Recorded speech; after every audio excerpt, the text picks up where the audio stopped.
Come on now, fellas! We've got to answer the bell. Now let's go!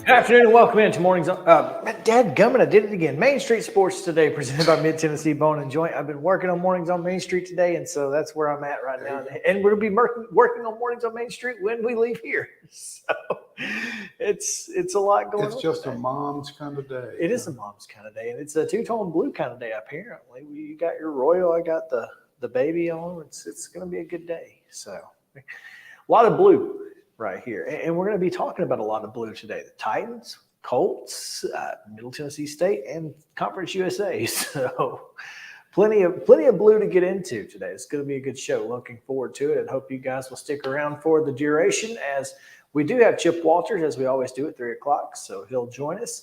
We've also got Ben Arthur. He'll come in and talk to us about apparently Jeffrey Simmons getting into a fight today. So that should be fun. Wonder who won. Nobody wins when you got to go to the sand pit. That is true. Everybody's a loser at that point. Yeah. And we'll also talk to FanBuzz contributor Jay Allen. By the way, Jay is from Memphis, but has been also covering AAC and CUSA for FanBuzz. So looking forward to talking to him and previewing the rest of Conference USA after we talk with Chip. So yeah, big show. Should be fun. I got to tell you, though, I did a workout with Sarah Saturday. Bad idea. Yeah. Let me just tell you, my hip feels like, it's just every time I move it, it just hurts all the time. Nothing else really hurts. But goodness gracious, I'm struggling. Struggling in the world of whatever this late 30s deal is. On the backside of 30 is no good. So, no doubt. Anyway, got a lot to get to today. Should be fun. In fact, we'll start with yesterday's results and today's schedule on the rundown. This is the rundown. Monday night baseball action. The Angels came into Truist Park and down the Braves 4-1. It was the Nationals with a 5-3 win over Milwaukee, at least their fourth straight loss, by the way. The Reds take the Cubs 6-5. It was the Astros 7, the Guardians 3, and the Rockies edged the Padres 4-3. In soccer, Women's World Cup action, the United States and Portugal played to a 0-0 draw. Then the Netherlands defeated Vietnam 7-0, And the Netherlands take the top spot as they head to the round of 16. The USA will take. What was it you said yesterday? Place You number don't 2. have to win. They just have to not lose, and the Netherlands not win by X. Well, the Netherlands two won by two goals. 2 goals. Well, The Netherlands scored more goals in the first 25 minutes of that game than the U.S. scored in the entire game against Vietnam. So, and probably in the tournament, yeah, as a matter of fact. That's not very encouraging. No, it wasn't. England defeats China 6-1, and Denmark blanks Haiti 2-0. Major League Baseball action this evening / tonight. The Brewers continue their series at Washington. It's a 6:05 start. At 6:20, it's the Angels and the Braves back at Truist Park. Twins Cardinals 6:45 in St. Louis. Reds and Cubs at Wrigley at 7:05. At 7:10, it's Cleveland at Houston. And at 7:40, the Padres are at the Brad Hand-less Rockies. We'll talk more about that in a second. Minor league baseball action. The Bulls of Durham at the Sounds of Nashville. 6:35 start at First Horizon Park on that one. Hit the bull, win a steak. We don't have a bull. We don't have a bull. We hit the probably guitar, don't have a steak win a either. song, maybe. I don't know. Starting for the Nashville Sounds will be Milwaukee Brewers' Brandon Woodruff. One of 3 Sounds down on the rehab assignment, I believe. So Should be fun. Tonight's WNBA play, Minnesota is at Connecticut for a 6 p.m. tip on ESPN. Now, I'm really frustrated by this. The Las Vegas Aces are hosting the Atlanta Dream. It's a 9 p.m. tip, but it doesn't look like it's on television anywhere. doesn't look like. And it's the only WNBA game not on TV. And they're easily your best team. Well, I think this speaks less to the Aces and perhaps more to the Dream. More to Atlanta? I guess maybe, but Because, I mean, you're not going to not show the New York Liberty at the LA Sparks.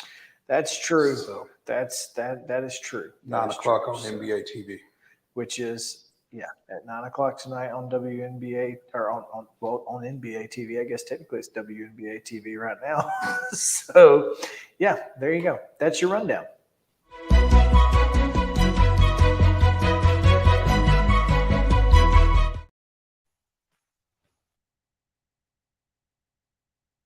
Top stories brought to you by Piggly Wiggly and Neely's Meal and Shopping Center. Of course, the delicious deli foods. Don't forget to go in, walk through the doors, go past the registers, and then take that left. You'll see that deli right there in the menu as you turn. Also, fresh hand-cut meats each and every day. Of course, that meat sale, the truckload meat sale beginning tomorrow. So, I got to run out there. yeah. It starts tomorrow? Is that what you said? Tomorrow. Okay. Yeah, starts tomorrow. Remind me. You'll read that again tomorrow, right? I will read that Okay. again tomorrow, and we'll talk about it a little bit. It's in the double truck of the Main Street Murray newspaper, so you can check that out. But yeah, go by and see the folks at Neely's Mill Piggly Wiggly here in Columbia. Couple of top stories today I wanted to get to. I guess we mentioned it yesterday. The Pac-12 held a meeting, and I guess their brass presented some options for their media deal. I don't know. If there are options out there, then that's more than I'm a little surprised by, to be honest with you. But the fact that they can't come up with a consensus on the deal tells me that either somebody's sandbagging Mm-hmm. or there are, I guess, some kind of options out there. Now, we do know that at one time, Apple, Amazon, and CW were involved in as a potential partner or split partners It's not unusual to see, conferences have games on ESPN and CBS, as the SEC has had for years and years, and of course Jefferson Pilot over the years, and CSS, and all of those things. So, but here's the question. Arizona President Robert Robbins told The Athletic, all I keep saying is, we're just waiting to get a deal. And then everybody has to evaluate the deal on its merits. I've been pretty steadfast in that stance. So I don't know what's actually happening in these meetings. I don't know if he's bringing them a deal from a media partner and they're saying it's not enough, it's not good enough, or if they're in group negotiations with a potential media partner and they can't come to a deal. This is the most dysfunctional thing I've ever seen. That's a good word for it. It is absolutely dysfunctional. And you have to wonder how many more programs are you going to lose while you're trying to get your stuff together and get this dealt with. I mean, is Arizona supposed to be meeting today? Arizona is supposed to be meeting, and essentially what they're, it almost feels like Kliavkoff is doing everything he can to just delay the inevitable. And I understand that, but also if you know it's inevitable, just cut the bait and run. Figure out what your next move is, and maybe that's what he's doing. Maybe he's trying to delay in order to, so to speak. to find out, to figure out what the Pac-12's next move might be. Or the next move may not be of the Pac-12. Right, but this just doesn't. I mean, Arizona State President Michael Crow told the state press that the league was in the final stages of negotiation in March. 5 months ago. Negotiating with who? Because this doesn't make a whole lot of sense. So I just, it's dysfunctional, it's ridiculous, and to go to your team or your presidents and say, here's what we have, and it's not something that they can live with. I don't know how the guy still has a job. Am I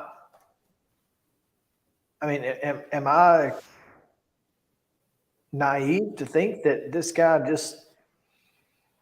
It feels like this situation has been mismanaged by somebody. Well, and Kliavkoff clearly the head of this thing. So I can't figure it out. It doesn't make a whole lot of sense to me. And I just, if you look up Pac-12 media rights on any search filter, it's just, there is absolutely nothing but hate for George Kliavkoff. And yeah, I think so. I think he certainly deserves the brunt of this thing. But also, I'm curious how much of the football's not that important factor matters in this when you're talking about Stanford and Cal and some of your other major institutions. You would think that Stanford and Cal wouldn't care. Maybe it's the Oregon States who are balking. Because Oregon State just made a $126 million renovation to their, or whatever it was. It was a massive. And it might be a deal that, this is our last big payday to some degree.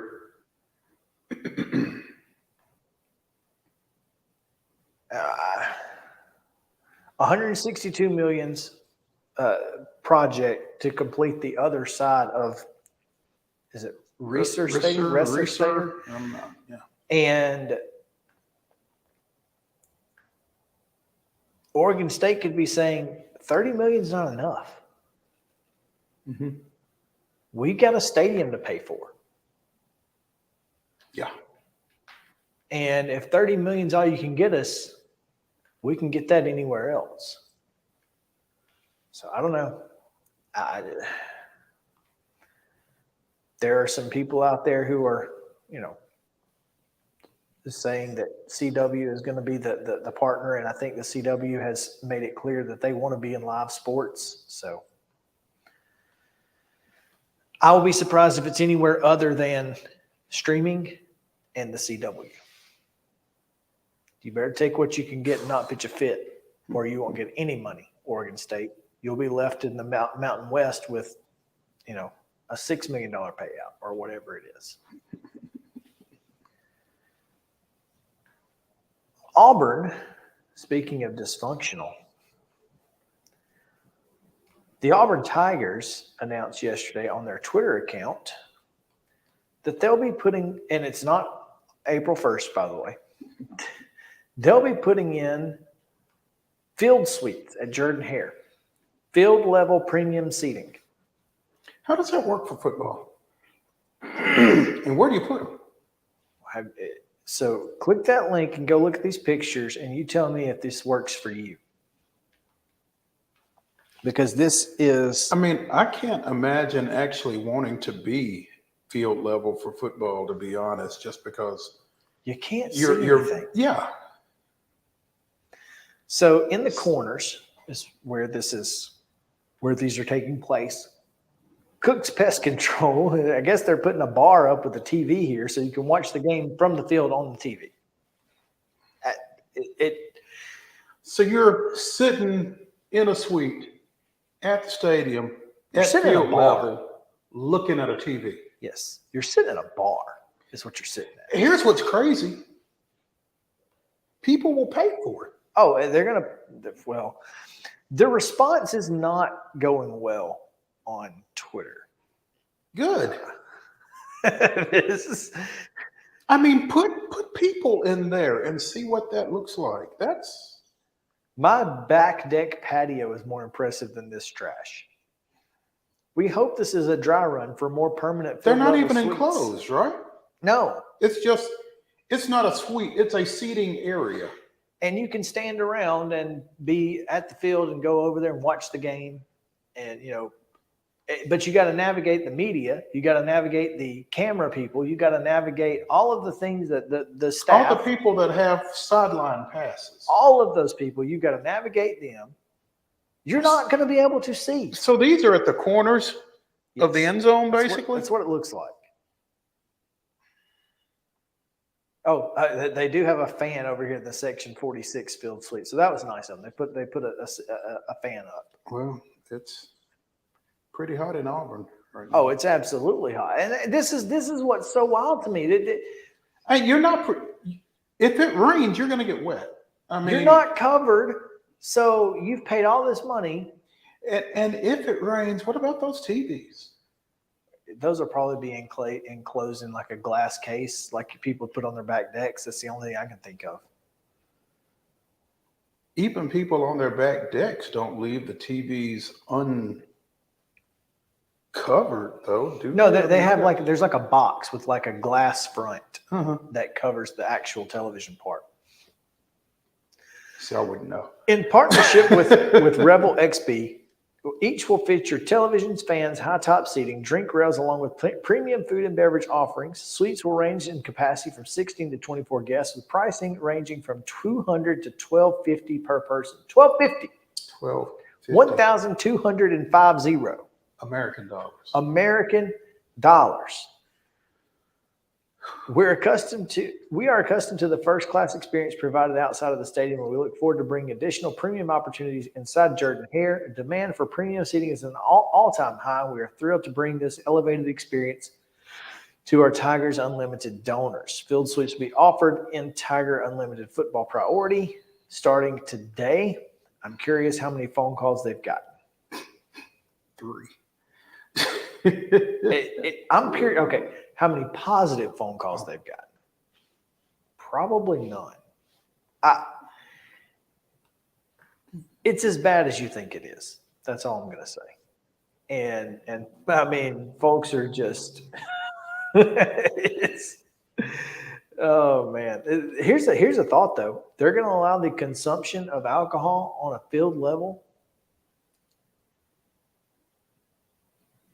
I mean, obviously they're going to have security.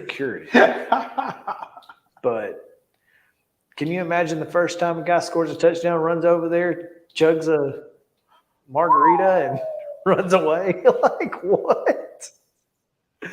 I don't know. This is bad. Someone said it's like they should just put a Chili's in there. You know, you fancy like. This said put a Chili. Got reservations with Chili's with the boys at Chili's. So, oh man, Auburn, just never change. That's the real thing. Never change, Auburn. We appreciate you very much. It would be great to get our favorite, now ex-Auburn journalist to weigh in on this. I did not see him in the comments, but I'm surprised. I guarantee you got something to say. Oh, there's no doubt. No doubt. Let's take a break. Fox Sports' Ben Arthur is standing by. I don't know if he was at Titans practice today, but he certainly had some reports from it. So we'll talk to him about the Titans, what they've got going on, as well as the Colts situation in the AFC South, and who knows what else. So stick around. Ben Arthur right after this on Main Street Sports Today, presented by Mid-Tennessee Bone and Joint.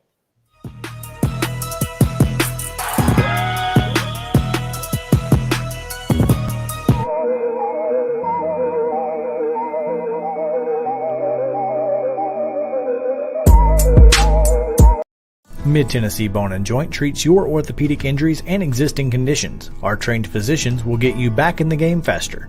Contact us at 931-381-2663 or www.mtbj.net.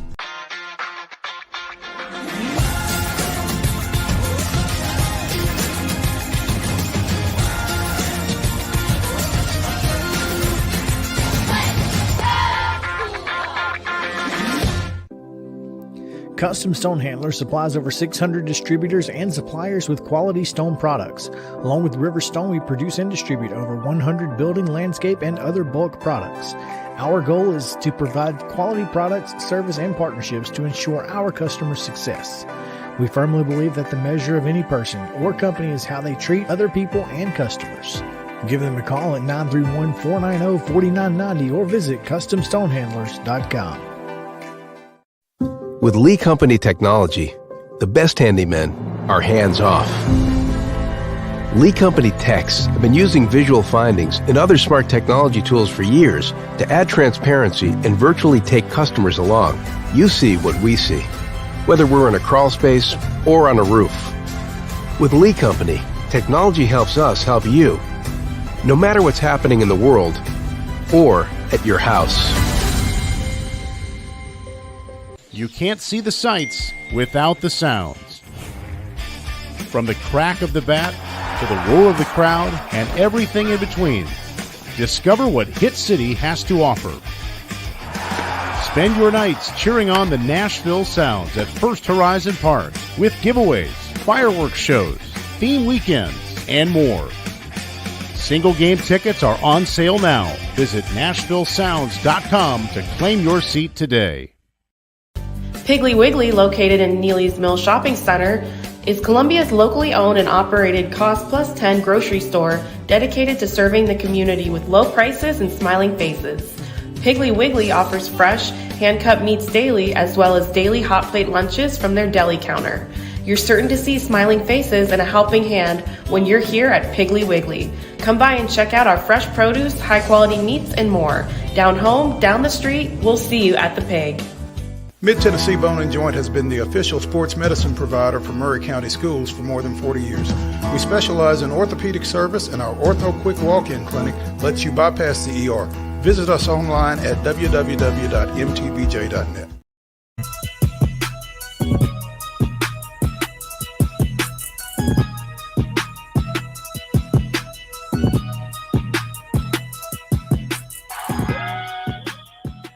Welcome back in. Main Street Sports Today is presented by Mid-Tennessee Bone and Joint. We coming to you from the Lee Company studio here in Columbia. Glad to have you guys with us as we are getting ready to talk a little bit about the Tennessee Titans in the AFC South. And we do that with Fox Sports' Ben Arthur. Ben, welcome into the show. How are you? I'm well. How are you guys doing? We're doing well. We're a little cold, which part of that is because we've not been at training camp. You staying hydrated? I am. I'm trying to. I mean, the heat is. It actually hasn't been as hot at the start of training camp as I remember it in previous years. But yeah, the heat is definitely picking up. You have to be drinking water just to stay hydrated. And honestly, like you have to like turn your phone off, like because my phone will overheat, and so I need to be conscious about like turning it off and just letting it cool down before turning it back on. And so that's honestly something I constantly have to remind myself to do. I guess Jamarco Jones and Jeff Simmons needed turning off and cooling off earlier today as well, huh? Yeah. I honestly didn't get a great look at what happened. I just kind of saw the end of it, just them being separated at the line of scrimmage and Vrabel yelling at both of them, and what Jeff was kind of went off to the side, and then Jamarco, I saw him go inside, but then I saw him doing work over by the sand pit, and I believe Jeff was doing some work in the sand pit as well. So they kind of got kicked out of practice, and were kind of doing their own thing from that point forward. And Mike Vrabel had no interest in talking about what happened after the practice as well. So, but it's going to happen, right? I mean, especially when you have pads on and you start to get sick of the other guy opposite of you, you're lining up against the same dudes every day. And so I think we're at that point with pads on that we're probably going to see more of that. And, maybe as we talk about the Heat, maybe Jamarco and Jeff were the two smartest guys on the field. Yeah, I mean, I guess you could look at it that way, but I think you also have to kind of look at it as like a loss of reps too. For Jeff, it doesn't matter as much, but for Jamarco Jones, a guy who's kind of fighting for the job, right, the right tackle job with Nick Petit-Frere suspended to start the season. I mean, every rep is valuable for a guy like him, and so, but yeah, again, it happens. Maybe, like you said, they wanted to cool off a bit. Who knows? But yeah, I mean, it's just good old football. Absolutely. Talk a little bit more about that right tackle situation. Like you said, NPF is going to miss the first 6 games. Now he can play in the preseason, though, right? Correct. Now, Yeah. And I guess there's a question. I mean, do you play a guy that can't play the first 6 weeks of the regular season, or do the guys who are going to play early need to get those reps? How do you work that? Yeah, I mean, I think the regular season is the priority, right? Like when the games count it, and making sure that you have that situation sorted, I would imagine is the top priority. And so Jamarco Jones is in the mix for that spot. Hubbard, who they signed a few days ago, is in the mix for that spot. Jalen Duncan, 6th-round rookie from Maryland, he's in the mix for that spot. And so it's kind of a work in progress right now. And like you said, NPF, he still needs those reps. And when he gets back, he's, presumably going to just take his right tackle job back. And so how do you balance making sure like he's going to be good and get the reps he needs versus the guys who are kind of your short-term, like Band-Aid fixes at the position. So it'll be fascinating to kind of see how they work that. But I imagine that MPF will still get a kind of a good chunk of reps as we move forward. Well, it's preseason, so it is preseason, but still, I mean, second-year guy, so it's not like he's a seasoned veteran. But Ben, as we approached preseason camp, with the news about NPF, there was kind of some thought that maybe the rookie Peter Skoronski might swing to right tackle. Is he settling in at a guard to this point? Yeah, I would say the guard is his spot right now. And I remember Mike Vrabel had been asked about this probably a week or so ago. And he had mentioned that, yes, kind of Skoronski can kind of play both guard and tackle, but they're really focused on him at guard right now. And I expect that to kind of be the situation. I expect him to be the starting left guard week one. I think Andre Dillard is the left tackle, and they'll kind of move from there and figure things out. So yeah, I think that's going to be the plan of attack, and I think it's good for rookies to have rookies and you kind of that they can kind of just focus on one spot. I think that's really important when they have so many things being thrown at them from an acclimation standpoint and a scheme standpoint and learning how things are done. And not to say Skoronski can't handle all those things, and it seems like he certainly can. He's a very smart player, but I think when he could just kind of focus on one job, I think that's kind of the best thing for him for a first round O lineman to just focus on one position. And I feel that the Titans are taking that approach with him. Makes sense. As we stay on the offensive side of the ball, everybody wants to know, what does this receiving core look like? Obviously, some seventh round draft pick. What's his name? Colton Dowell made some friends yesterday with autographing some shoes and having his shoes autographed by a fan. What does this receivers core look like right now? Yeah, I think obviously you have DeAndre Hopkins and Treylon Burks at the top. And then from wide receiver 3 and under that, it still kind of remains to be seen. I think based on upside, I would say Kyle Phillips should be kind of like that number 3 option based on kind of what he's able to do out of the slot. We all saw what he was able to do in limited time last year and in training camp and in preseason when he's healthy. That's kind of the big thing, right? Like if he's healthy, and he is right now, I think he's on a good trajectory to kind of be that number 3 option. And I think he could be a really, really productive receiver out of the slot for the Titans. And then you have guys like NWI and Colton Dowell and Racey McMath, who are all going to factor in. Chris Moore, too, who they signed in free agency. And so, yeah, I guess kind of but like I said, like we know who the top 2 guys are.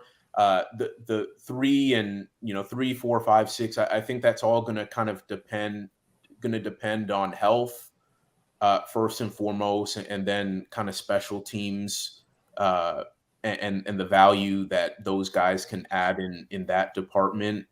But since the addition of Hopkins, I have kind of felt more optimistic about just what this team is going to be able to do at the receiver position, just because of the trickle down effect of what Hopkins and the attention he's going to be able to draw, and being able to not only draw, double teams, bracket coverages, whatever, but just in terms of, creating more favorable matchups for everyone else across the board, including Treylon, who was before Hopkins, he was going to have to command that number 1 corner, right? And now with Hopkins there, it's like, okay, maybe you can have the number 2 or number 3 guy on you. I think those are definitely battles Treylon Burks can win. So I think just with his presence, I think he'll make a lot. With Hopkins' presence, I think everyone else is going to look better regardless of how the pecking order shapes out ultimately.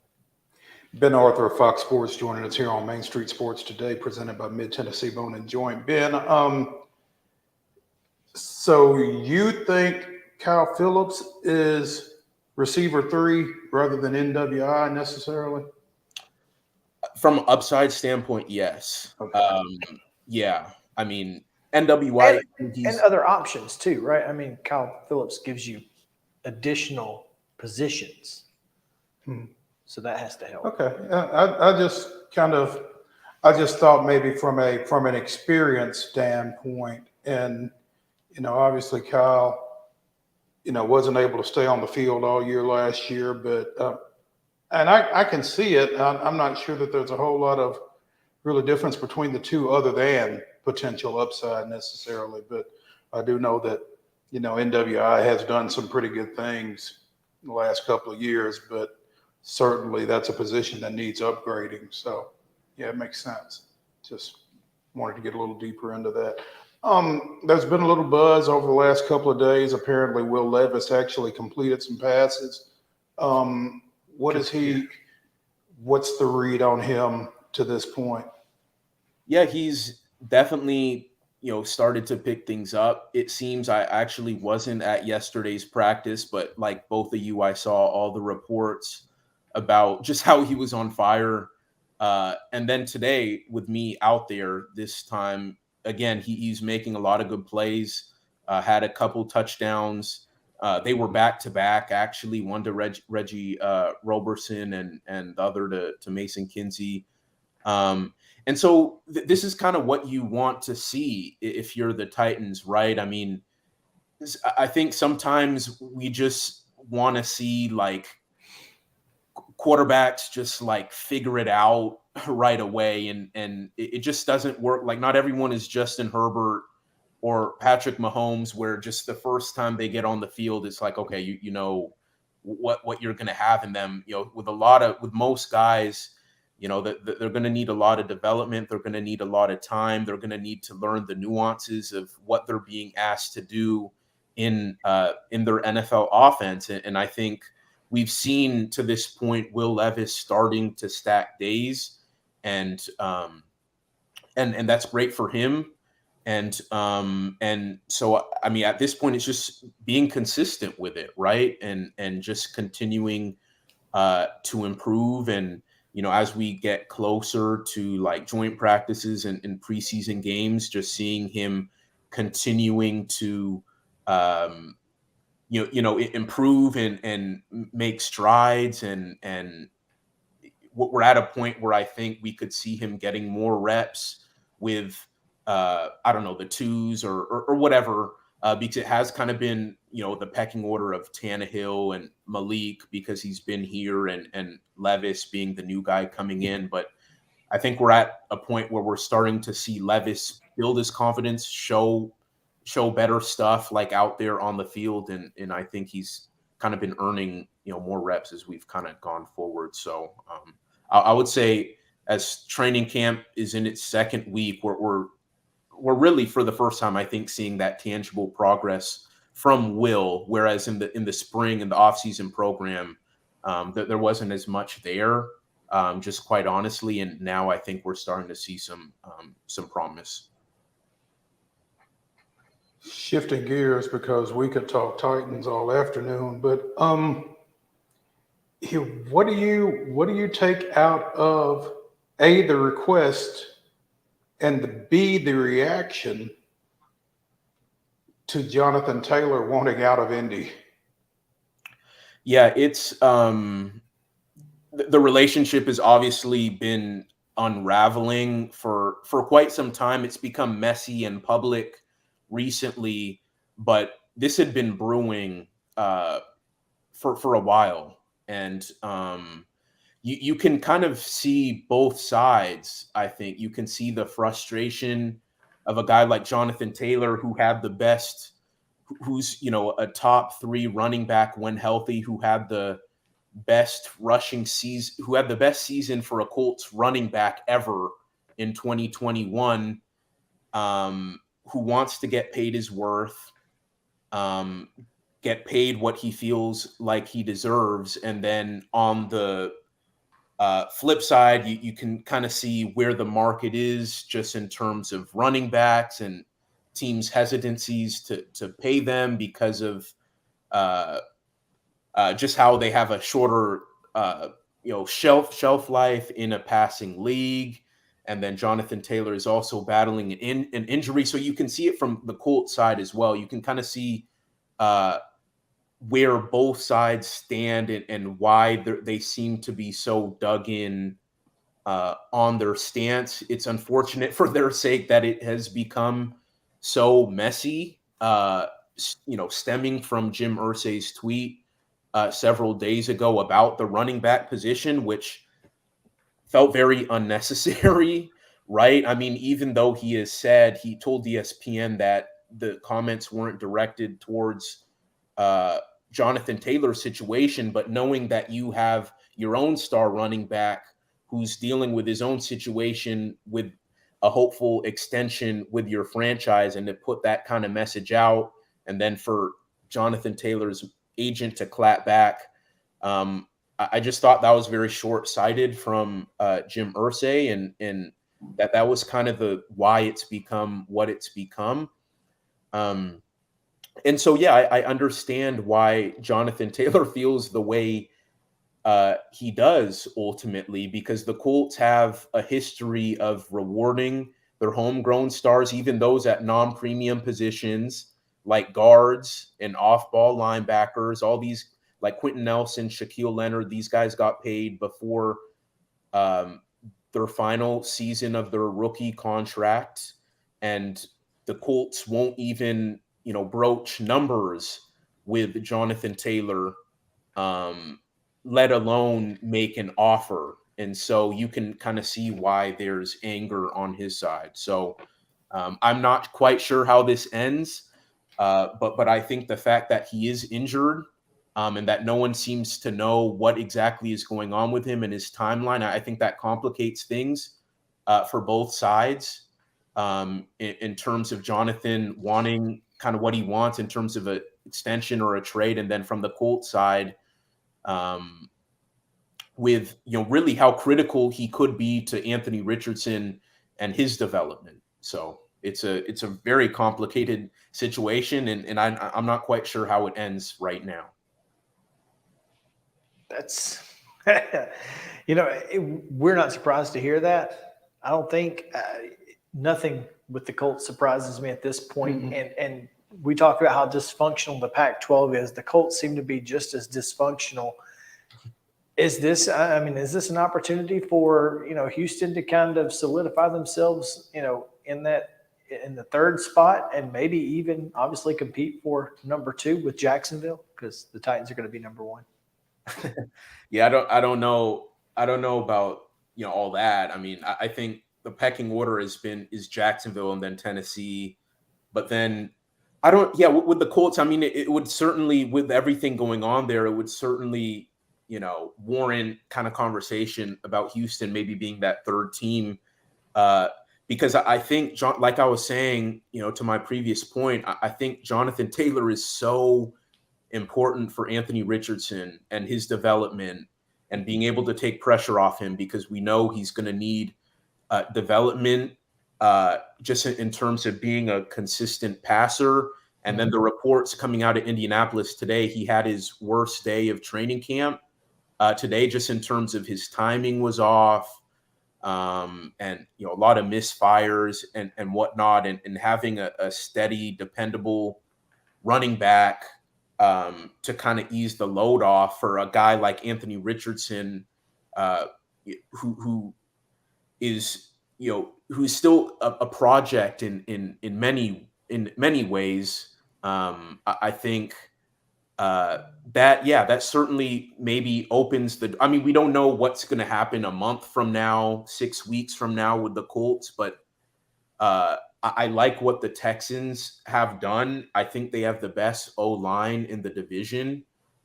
They have a strong running back in Dameon Pierce, and I think their defense is going to be a lot better, not just because of having DeMeco Ryans, who had such great success with the 49ers, but because of the guys they've added to that defense. They have Will Anderson.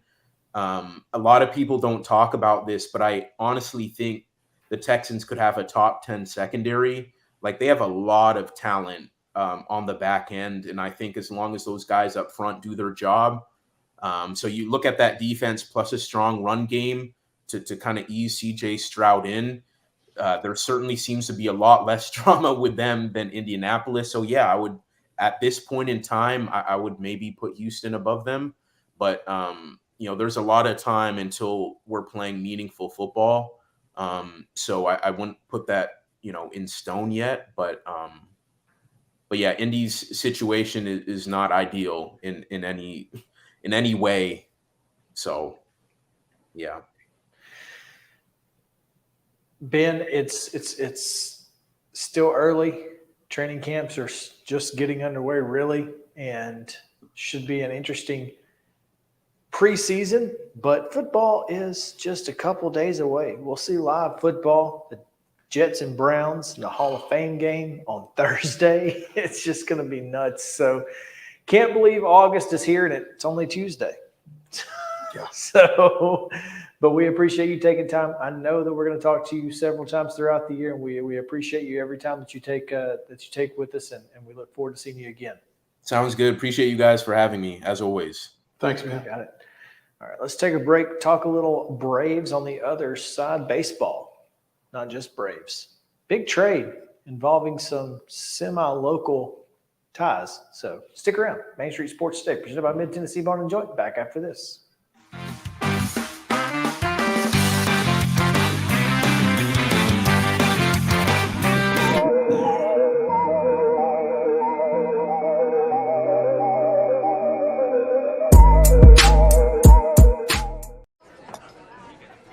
You've been putting back a few, and a few becomes a few too many. For a moment, you think about calling for a ride. Nah, you live nearby. What's the worst that can happen? You get pulled over, your insurance goes up, you lose your license, you total your car, you kill someone. There is nothing better than drinking an ice-cold beverage while taking in a Nashville Sounds baseball game. Hi, I'm Stephanie Miller with Mornings on Main Street. The Nashville Sounds and Main Street Media Television have teamed up to promote Sunday Family Fun Day here at First Horizon Park, each Sunday home game. Just go to your favorite Main Street Media website and click on Sounds Main Street Media Day banner to register to win free tickets. And then we'll see you here at the ballpark. Tired of hanging lights every year? We get it. That's why Southern Nights is here to help.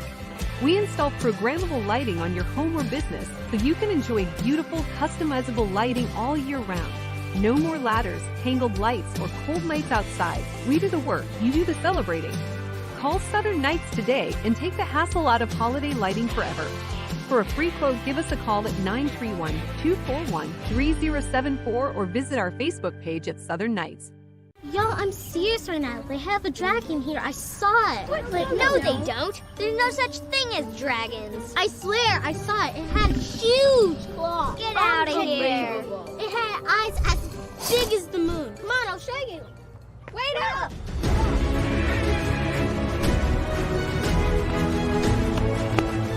Do you hear that? We're almost there. Whoa! I told you so. That is a dragon.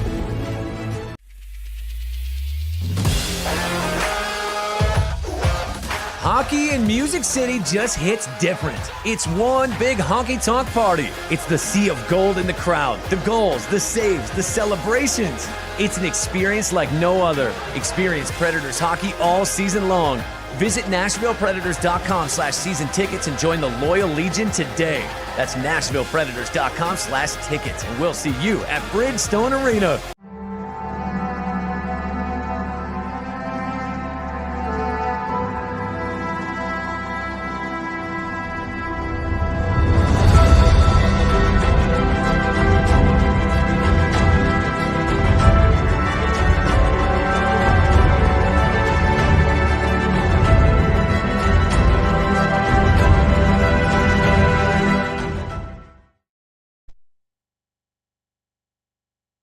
First, 1998, wearing uniforms similar to the 1940 Atlanta Black Crackers as a tribute to the history of the Negro Leagues. The Braves defeated the 1928 St. Louis the Cardinals, 3-1 at Turner Field. Javi Lopez, doing his Josh Gibson imitation, went 3 for 3 with an 8th inning RBI And Keith Lockhart followed with a 2-run pinch hit single that provided the difference in the win. That was this day in Braves history. Yes, Keith Lockhart. Everyone remembers Keith Lockhart. Former Nashville Sound, Keith Lockhart. Everyone knows Keith Lockhart from the 98 Braves, of course. Lockhart from the Braves. Yes. Oh, man. But, hey, a win's a win. We'll take it. Yeah. Oh, man. Alex Anthopoulos gets I think it's a win today as he acquired Colorado Rockies left-hander Brad Hand to secure the backside of that bullpen and not forcing AJ Minter to get well soon. Oh, we saw AJ last night. Yeah, I'm just saying I don't think you're going to have to rush him back. You're going to be able to take your time with AJ. Yeah, you don't have. He doesn't have to immediately face the load that he faced before he went on the IL with that pectoral muscle issue. So, I think Brad Hand is a fantastic addition to this club, and I think someone said over his last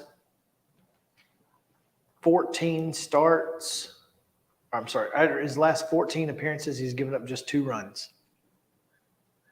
That'll play. Oh, yeah, no question. Of course, he has Twitter, but the last time that he was on Twitter was a retweet of Colorado welcoming him to the Mile High City on March 4th. So hopefully he'll retweet a Braves tweet or something here soon. But he is nothing if not well-traveled. He has logged major league time with the Marlins, Padres, Indians. He's going for the NL East sweep here soon. Yeah. Left the Indians and was with both Washington and the Mets in the same year. Yeah.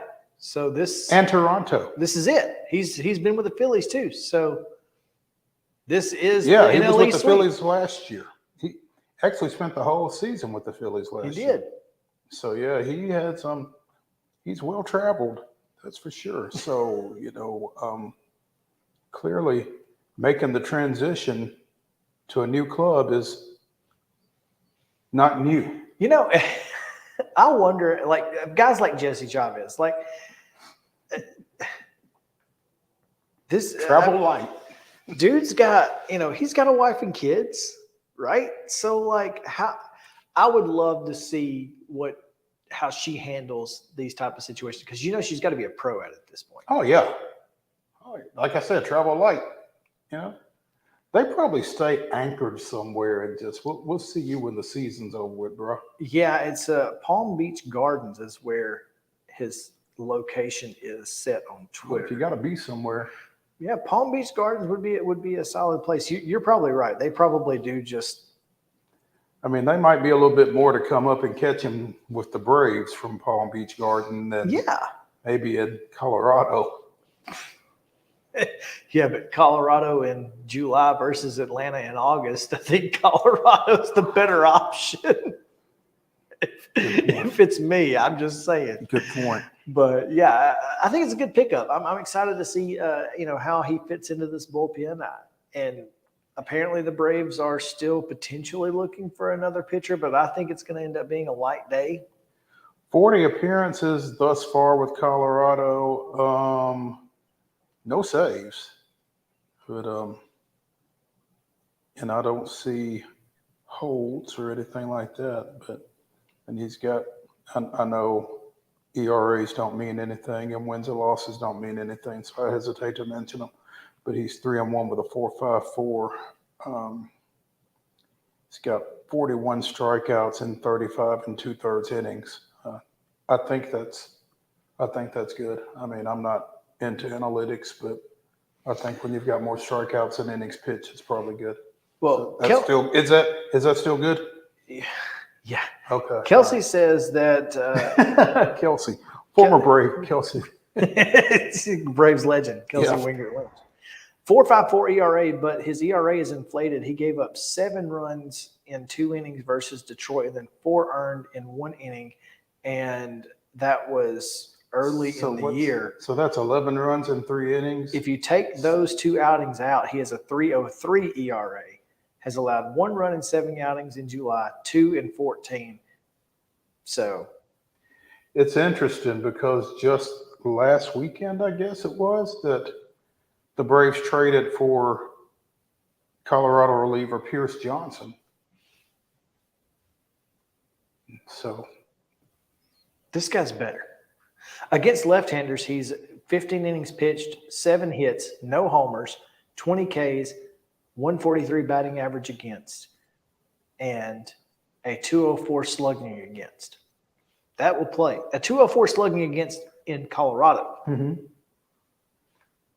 I think he may be the steal of the deadline season for it. This is Alex Anthopoulos' that one move that he makes that everybody gets excited about. So looking forward to it. Finally, I get Kevin Pillar in left field. Lineup out? The lineup is out. Spencer Strider obviously. A lot of people are going to be happy with that.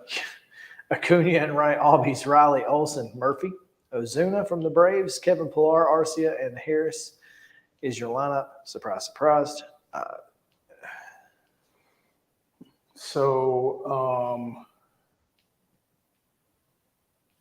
Angels are throwing who? That I don't know. Let's see if we can. Let's see. At Angels. Sandoval. Pablo? No, Panda! No, not the Panda. Patrick Sandoval. Left-hander.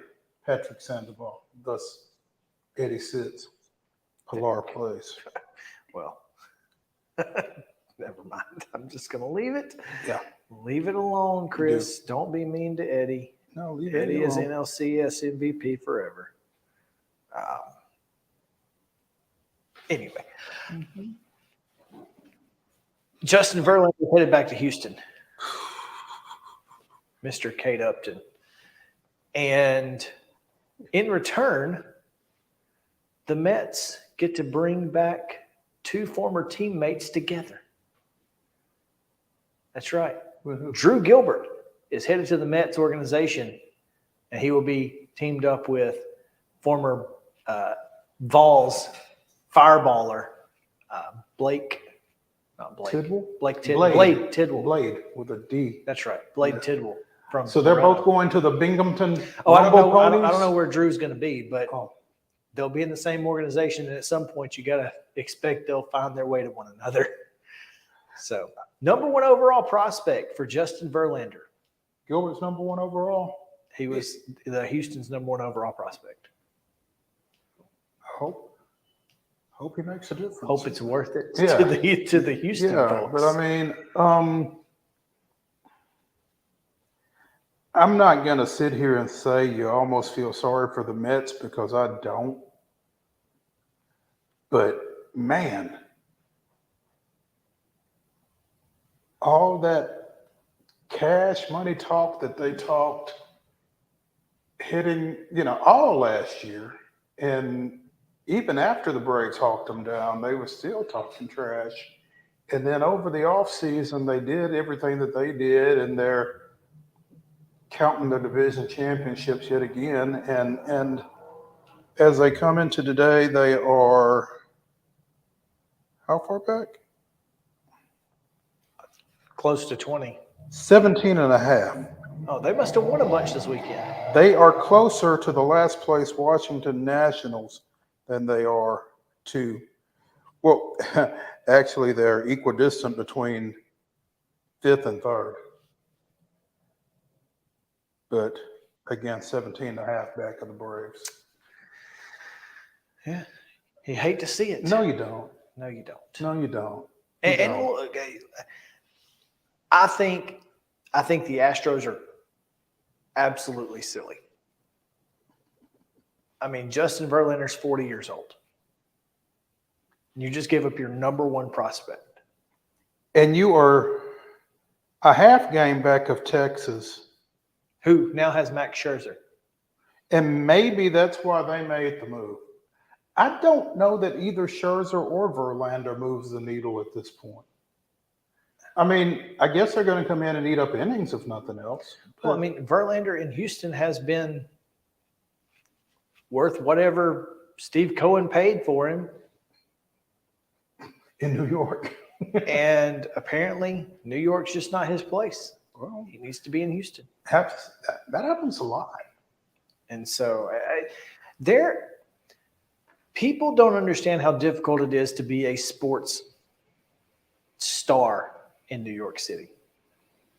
It is not the same thing as anywhere else. And except maybe LA, and LA is a little different because you've got, the movie stars and all the other things that go along. Sports stars in New York City it's hard to be one. Ask any of them. And you see it, and I don't know what you think when you see what happens to other guys, and yet you go there anyway. It's like, well, that's them. Ain't gonna bother me. Yeah. Till it does. I mean, if you're married to Kate Upton, it probably shouldn't bother you. But Yeah. What you gonna say to me? Yeah. No one's talking to you, Justin. All right. Thanks for coming. Kate, how are you? It says no one's talking to you. So anyway, good luck to Houston. Good luck to It's a Houston. bold strategy. Good luck to Wade Neely. I know he's excited about this. I'm not sure why, but I'm sure he is. But I couldn't get excited about sending my best prospect for a 40-year-old pitcher that may or may not help me get to the World Series again. I don't know. May or may not help me get to the postseason. Yeah, I think they're probably going to make the postseason. Crap, the American League is outside the East is just awful. But yeah, but you could easily see 3 teams come out of the East, and that's then true. what? And then you're kind of in trouble, Mm-hmm. no doubt. Let's take a break. Voice of the Blue Raiders, Chip Walters, is standing by. We'll get a preview of MTSU on the other side of this one, so stick around here on Main Street Sports Today, presented by Mid-Tennessee Bone and Joint. Back in a moment.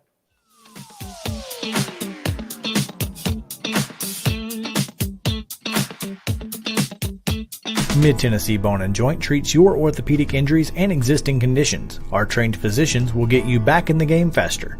Contact us at 931-381-2663 or www.mtbj.net. With Lee Company technology, the best handymen are hands-off. Lee Company techs have been using visual findings and other smart technology tools for years to add transparency and virtually take customers along. You see what we see, whether we're in a crawl space or on a roof. With Lee Company, technology helps us help you, no matter what's happening in the world or at your house. Jones & Lang Sporting Goods here in Columbia has been outfitting teams, officials, and anybody else from T-ball to college for 50-plus years. Be sure and check them out at 931-388-8060 or online at jonesandlang.com. Jones & Lang Sporting Goods, the look of a winner. Zion Christian Academy, zioneagles.org or 931-388-5731. You can schedule your appointment. Go tour their campus. It is beautiful over there, and you're definitely going to want to see it. Again, it's zioneagles.org. Give them a call, 931-388-5731, and schedule your tour today. Did you know that up to 80% of us will experience back or neck pain during our lifetime? Many of you are offered surgery or addictive pain pills to relieve your chronic pain. At the Dr. Gill's Center for Back, Neck, Chronic Pain Relief, we have been leading the way to better health, naturally, and have helped tens of thousands of people right here in Middle Tennessee for the past 30 years. I came to Dr. Gill about 10 years ago after my local doctors recommended surgery. I knew about Dr. Gill and wanted to see if he could help me. 10 years later, I am pain-free, no surgery, and no pain pills. Surgery is scary, and over 40% of all back surgeries fail, creating a cycle of surgery and pills. There is a safer solution to your chronic pain. Make the call to the Dr. Gill Center for Back, Neck, Chronic Pain Relief today and get your life back. This office visit is normally $299, but call today and receive your initial consultation, report of finding for just $49. But hurry, this offer won't last long. Call 615-768-8743. That's 615-768-8743. You can't see the sights without the sounds. From the crack of the bat to the roar of the crowd and everything in between, discover what Hit City has to offer. Spend your nights cheering on the Nashville Sounds at First Horizon Park with giveaways, fireworks shows, theme weekends, and more. Single game tickets are on sale now. Visit NashvilleSounds.com to claim your seat today. Mid-Tennessee Bone and Joint has been the official sports medicine provider for Murray County Schools for more than 40 years. We specialize in orthopedic service, and our Ortho Quick Walk-In Clinic lets you bypass the ER. Visit us online at www.mtbj.net.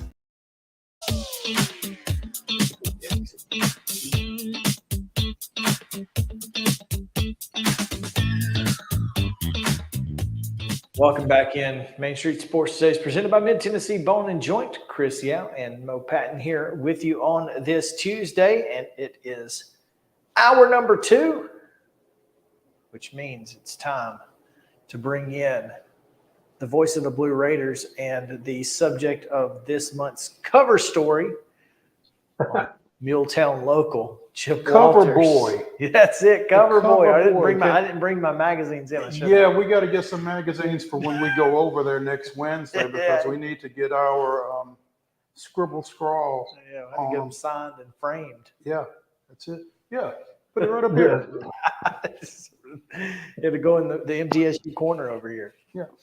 Chip, good Tuesday afternoon. Good to you guys. Kind of a nice little respite in the weather today. It's kind of, I know coaches get mad when the heat kind of turns off a little bit, but you know, I was kind of worried last week at local high schools of what kind of problems they were going to have with, you know, heat index, that kind of thing. But middle will start practice tomorrow. They had team reported today, and so they'll get it underway tomorrow. I think everybody's fired up. Yeah, they were definitely pushing some things later in the day. Yeah. Or earlier in the morning, one or the other. But Chip, before we get into football as part of our college football preview series, the 2023 MTSU Athletics Hall of Fame class has began to be unveiled, I guess. The reveal began yesterday. Yeah. And a couple of no-brainers. Anne-Marie Lanning Brents now. Anne-Marie, of course, played at Riverdale. She's got relatives all over Lawrence County and a few in Murray County as well. But Anne-Marie's just a great lady, and at the time of the end of her career, she was like number 2 all time in 3-point percentage and number 1 in all time games played. She was on 4 postseason teams, 3 NCAA tournament teams. You know, she was on a team that before it's all said and done, all 5 starters, in my opinion, will have a decent chance of all being part of the Blue Raider Hall of Fame. But Anne-Marie went in yesterday in a little trivia. If I think we're correct on this, that she and her husband Bryce, who went in a couple of years ago, are the first married couple in the Hall of Fame. So congratulations to them on that. And Anthony DeLuise from MTSU Tennis, who was an All-American in 1996 and OVC Player of the Year among many other honors, was revealed today. There will be 4 more reveals, and they'll come out somewhere around 10 o'clock in the morning the next 4 days. So it's kind of exciting, and fortunately, having been on the committee that helped select this class, it's kind of, I don't know which one is coming each day, but once it's announced, it's always really interesting to be able to reach out to that person and whoever it is and congratulate them and get their reaction. And of course, Anne-Marie, having grown up in town and all of that, was a huge reaction to her yesterday going in, and she was very humbled and proud, and as you would expect, and just real tickled for each one of these. And I think when you see the totality of this year's Hall of Fame class come out, it's going to be one that you can be very proud of. The phrase of the 2023 is it checks all the boxes. There are a lot of boxes that get checked when you look at the makeup of this year's full class. That when we talk next week sometime, we'll be able to talk about the whole group. But be on the lookout for that. They unveil sometime around 10 o'clock each morning on Facebook and Twitter. That's Anthony, don't call me Dom DeLuise. Is that right? That's correct. That's correct. There's nothing about Anthony that will confuse you with Dom DeLuise, from especially during his role in Cannonball Run, that would confuse you at all. Anthony, certainly beats Dom on quickness and his use of a racket. So he's an absolute class act that played a good bit of pro tennis as well. So that tennis has been well represented in our Hall of Fame, and the tennis community in Murfreesboro does a really good job of supporting those who go in the tennis world by coming to the inductions and things like that. Voice of the Blue Raiders, Chip Walters, joining us as he does virtually every Tuesday on Main Street Sports Today. Virtually. He does, in fact. Literally, it is virtually. That's it. On Main Street Sports Today, presented by Mid-Tennessee Bone and Joint. Chip, we are trying to touch on various area college football teams and conferences as the season is upon us. Talk a little bit about what you're expecting to see tomorrow and over the next couple of weeks with this Blue Raider team. I think you're going to have an excited group on the practice field. I think from an offensive standpoint, second year under Mitch Stewart, the former Murray State head coach. He's got some interesting tools to work with. He inherits a quarterback who did not really play much last year, but has a bowl MVP in his back pocket from 2 years ago, and that is Nick Vattiato. Guy that the players 2 years ago, if you remember, when Chase Cunningham got injured, and they were having a good year, but they really rallied around Nick, and then he goes to the Bahamas Bowl and gets a Toledo team and really did a great job down there and was such a team guy that he understood the dynamic of what last year was going to be about. Coach Stock really talked a lot about how he felt bad about having blow Nick's redshirt year 2 years ago because he played in 5 games and not 4. So he wanted to be able to try to get the redshirt back, and they talked about that a lot. And so there was a very clear understanding of what they were going to try to do last year, and it worked out because Nick played in 2 games when called upon, but he was able to get that redshirt year back, which means he'll have 3 more years to play, including this year. But going into spring ball and throughout the summer workouts, there's been no question really of who the heir apparent was going to be, even though you do have 3 other quarterbacks in the room, and they all have very interesting and different skill sets and different levels of versatility, I would say. But he's got an offensive line that, as we know today, has an Outland Trophy watch list guy on it. He's got an interesting running back room that includes Frank Peasant coming back.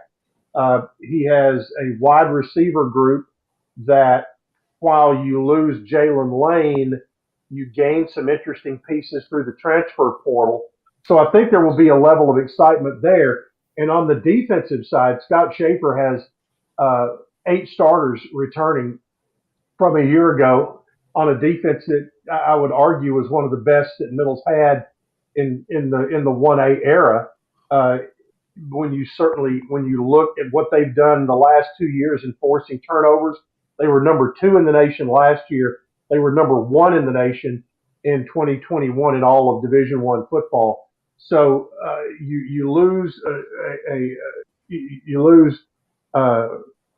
some good parts, but you also have a lot of guys as they rolled, in particular those defensive linemen.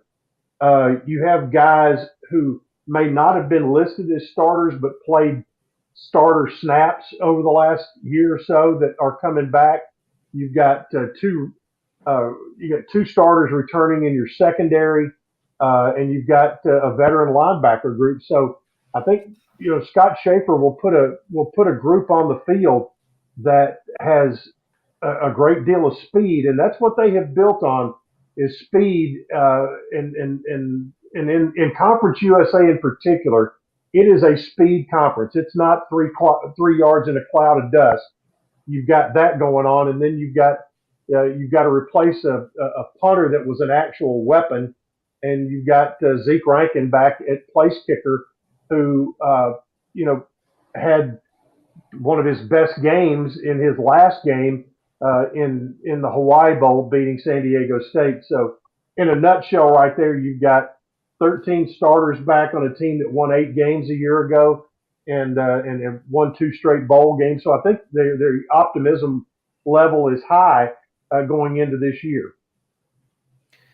You mentioned the defense, and they were fantastic against the run last year. But in one area particularly, Middle Tennessee State has been exceptional.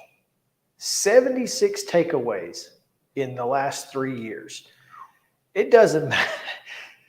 The offense has to stay ready every time the defense goes out there, because you never know when you're going to get the ball back with this defense. And that's something that has obviously been a big key to success and something they want to continue to be able to do. Scott Schaefer, the defensive coordinator, just a great guy. And by the way, while we're talking about the defense, shout out to Tommy West, defensive line coach, the veteran on the staff. Today is his birthday, so congratulations to Tommy West today. But you're right, takeaways are a thing. And every week I do an interview with Coach Schaefer and with Mitch Stewart. That's part of our weekly broadcast, and it's kind of become a bit of a joke, but it became a habit first, and then is I would, at the end of the interview, okay, Coach, what are your defensive keys to the game? Well, he would say, we got to make sure we keep Patton in the pocket and make sure Yao doesn't hurt us with the run. He goes, but the main thing is either of those he goes, and get the damn ball back. And that was always his third key, is get the damn ball back. So I had him a hat made that says GTDBB, get the damn ball back. And so he wears that out at practice every once in a while. And he they really take a lot of pride in that. And he has another term that I think fans would appreciate. He goes, make sure you're a TV player. And I said, what does that mean? And he goes, when the play is over, make sure that you are near it's basically, be on the ball, be with the ball, because he goes, make sure you're part of the television picture when the play comes to an end, that you're in the camera shot. And that means if he's got a lot of guys in that camera shot, that means he's got a lot of guys getting to the ball. There we go. One of the key sayings, I guess, around MTSU football is EATT: effort, attitude, toughness, turnovers. And turnovers. You're exactly right. And while we mentioned that Keelan Rutledge was announced as an Outland Trophy finalist or a watch list, Trey Fluellen, who is in the defensive secondary, he was named on the watch list for the Bronco Nagurski Award today. And so he is part of one of those guys who really came in here, found a good fit, and he is part of that crew in that secondary that they're ball hawks back there, and they try to get it. They don't really care how they get it, whether it's an interception or whether they knock the ball loose, but that's part of it. And that second tee, as you guys mentioned, has become very important to Coach Stock and everybody on that squad. It's important. I mean, heck, it should be the key to everything. Absolutely. I mean, anytime you can create extra possessions for yourself, right? That's a good thing. So, and another stat that I saw that I really wanted to point out, I didn't realize this. Last year, MTSU held opponents to just 69% in the red zone. I don't know how you explain that, but that's phenomenal. It's insane. Like it's listed under fun facts, and I'm like, that's not fun. That's not just fun insanity. At all. No, especially for the other team. Yeah, I mean, I don't even know how that happens. Like you said, it doesn't make any sense. Now, is that 69% touchdowns or 69% scoring? Scoring. I mean, so that's like the time you're getting nothing if you get in the red zone. 3 out of 10. Yeah. Which explain that.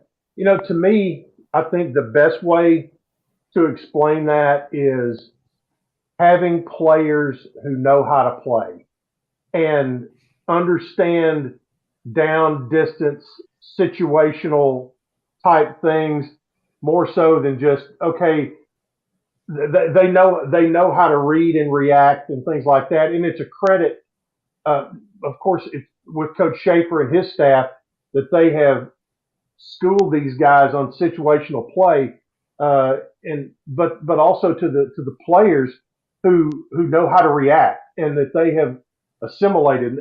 And like anything in football, when you continue to do something well like that, the pride level in that continues to grow. And that's something that it doesn't get lost on the players that on the defensive side, that they were one of the very best in the country last year inside the red zone. Yeah, pretty impressive. You got to be knocking some folks backwards in those situations, taking them out of field goal range and that kind of thing. In addition to, so I mean, you got to be getting some things going up front as part of that. You got to think about this. They had 20 picks last year. Okay, so the field gets smaller. They're really good against the run anyway as a defensive unit. So if you're good against the run in a small field and you got defensive backs who are, like you said, ball hawks, that usually leads to pretty good success in the red zone. So it's and you think about those 20 picks, when you had 2 or 3 of them were by defensive linemen. Yeah. Which one against Miami was a pick 6. You had Jordan Ferguson ended the Hawaii Bowl with a after he had scored a touchdown as a wide receiver, he came back and intercepted a ball that, for all intents and purposes, ended the game. So, it's not like it's one place. It's kind of coming from everywhere, and that's what's really made them fun to watch. Yeah, no question. Before we let you go, there's a lot of big events coming up in the world of MTSU sports. Family Fun Night later this week. So with Strike and Spare, yep. And fun. Yep. That'll be at Strike and Spare here out at Stones River Mall. A week from Friday, we'll have a Family Fun Night up at Lee Victory Park in Smyrna. That'll be going on, and I think also this coming Sunday, believe it or not, soccer will have a blue-white scrimmage over at the Dean Hayes Track and Soccer Stadium, and then they've got a couple of friendlies that'll be coming up, and still a lot of conversation about that September 10th matchup with Vanderbilt at Geodis Park, and had a chance to talk with Hani Mukhtar. I'd never met him, so I'm at the Tennessee Sports Hall of Fame dinner, and introduced myself and told him what I did and whatever, and he made mention, Middle and Belmont going to play at Geodis Park. He goes, I'm excited about that. And so I think that'll be something additional that'll give a little buzz to the local soccer community and with Middle and Vanderbilt playing. So you met Hani Mukhtar, you met Jerry Lawler all in one night. Did Jerry Lawler meet Hani Mukhtar? Because that would have been an interesting conversation, I'm sure. Yes, that's kind of what I'm thinking. I can't tell you, but I'll tell you what the thing that if you're one of those that grew up watching Saturday morning wrestling, Jerry Lawler was there with his wife, and there were two people who rode with him to Nashville from Memphis. One was Dave Brown, who we all know, and I've gotten to know Dave a little bit over the last few years. And who was the referee of all the big TV matches? What was his name? You know his name? No. And the referee, Jerry Calhoun. Right. He was the referee on all those big matches. And Jerry Calhoun rode up with from Memphis with Lawler. And so it was amazing. And Lawler got the biggest ovation from that very large crowd of anybody that was inducted, and he really appreciated that. I think he really, coming through professional wrestling, a lot of times they get poo-pooed a little bit, but to be singled out and for that type of, lifetime achievement, I think he really, really appreciated it. And after what he's gone through with his health in the last, few years, it really kind of made you feel good to see him enjoying a night like that. And he was very gracious and took pictures with anybody that wanted to have their picture made. And there were numerous photos made that night with the King, and he brought the crown with him. And that's one that I'm gonna get a print made of that. It's gonna go in a frame. So. That's awesome. Before we get away from MTSU football, just want to mention Blue Raiders open their season September 2nd in Tuscaloosa, and they are bidding for SEC membership, I guess, because the following weekend they go to Como, taking on Missouri before their season opener at home on September 16th against Mitch Stewart's former team, Murray State. And Colorado is homecoming in Hall of Fame. Colorado State on September 23rd before they get into Conference USA play the rest of the way. So interesting schedule there, especially early. Yeah. And Stock has done all the math on after the Colorado State game. Well, including the Colorado State game, Middle will play 5 games in 25 days. That might be math we don't want to do. Right. And after the Colorado State game, you have a Thursday night game the following week, so you've got 5 days to get ready. Mm-hmm. The next, that's at Western Kentucky. Then you've got 2 straight home games. You go from a Thursday night to a Wednesday night, so you've got only 6 days for that one. Mm-hmm. Then you play a Tuesday night game at home against Louisiana Tech, I think, and that is another 6-day preparation before having 7 days to get ready for Liberty on the 15th or 16th or so of September. But you have 3 straight weeks of less than 7 days of rest and preparation. So that's the part where Coach Stock talks a lot. He's talked a lot about it at our Blue Raider Blitz stops about that and how they really have to be smart about rest and recovery and trying to, to still be able to get their preparation and weekly installations in. Yeah, it's going to be an interesting October. That's all we're going to say. October is going to be, obviously the last week of September, the first week of November are going to be challenging as well. But October is going to be just absolutely wild. We're going to be talking a lot about MTSU games on game day, which we've not done. How about that? So yeah, that'll be a lot of fun. And Yeah, we may run into some Tuesdays where we have to have the voice of the We're Blue going to have Raiders, to 'cause- figure out some other way around it. Yes, we'll navigate that.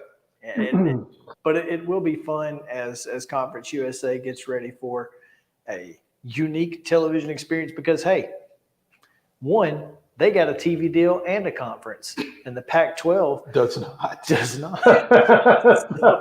Well, there you go. Not everyone one quick can say that. Yep, exactly. You're exactly right. One quick thing before I jump off here. Helen Pena, who was the pitching coach for middle softball this year and associate head coach, has been named the head coach at Ball State University in Muncie, Indiana, the alma mater of David Letterman. But congratulations to Helen. She was a big, big part of the success and for Jeff Breeden, who had a birthday yesterday. Just want to wish Helen all the best. She deserves this opportunity and think she'll do great. Not only is that David Letterman's alma mater, but it's also Blaine Bishop's alma mater. The Hitman. Yep, there you And go.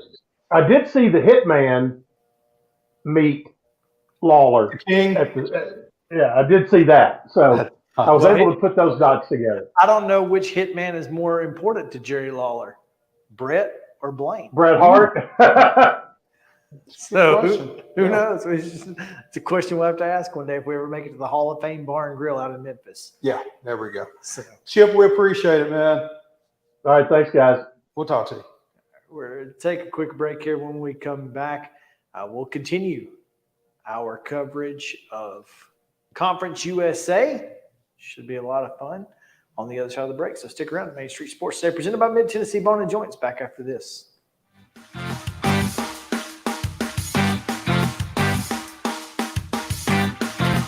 Mid-Tennessee Bone and Joint treats your orthopedic injuries and existing conditions. Our trained physicians will get you back in the game faster.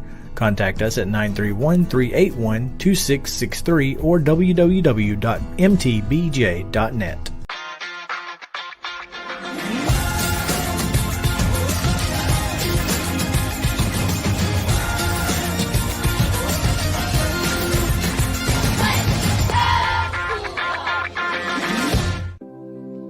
Custom Stone Handlers supplies over 600 distributors and suppliers with quality stone products. Along with River Stone, we produce and distribute over 100 building, landscape, and other bulk products. Our goal is to provide quality products, service, and partnerships to ensure our customers' success. We firmly believe that the measure of any person or company is how they treat other people and customers. Give them a call at 931-490-4990 or visit CustomStonehandlers.com. With Lee Company technology, the best handymen are hands-off. Lee Company techs have been using visual findings and other smart technology tools for years to add transparency and virtually take customers along. You see what we see, whether we're in a crawl space or on a roof. With Lee Company, technology helps us help you, no matter what's happening in the world or at your house. You can't see the sights without the sounds. From the crack of the bat to the roar of the crowd and everything in between, discover what Hit City has to offer. Spend your nights cheering on the Nashville Sounds at First Horizon Park with giveaways, fireworks shows, theme weekends, and more. Single game tickets are on sale now. Visit NashvilleSounds.com to claim your seat today. Piggly Wiggly, located in Neely's Mill Shopping Center, is Columbia's locally owned and operated Cost Plus 10 grocery store dedicated to serving the community with low prices and smiling faces. Piggly Wiggly offers fresh, hand-cut meats daily, as well as daily hot plate lunches from their deli counter. You're certain to see smiling faces and a helping hand when you're here at Piggly Wiggly. Come by and check out our fresh produce, high-quality meats, and more. Down home, down the street, we'll see you at the Pig. Mid-Tennessee Bone & Joint has been the official sports medicine provider for Murray County Schools for more than 40 years. We specialize in orthopedic service, and our Ortho Quick Walk-In Clinic lets you bypass the ER. Visit us online at www.mtbj.net.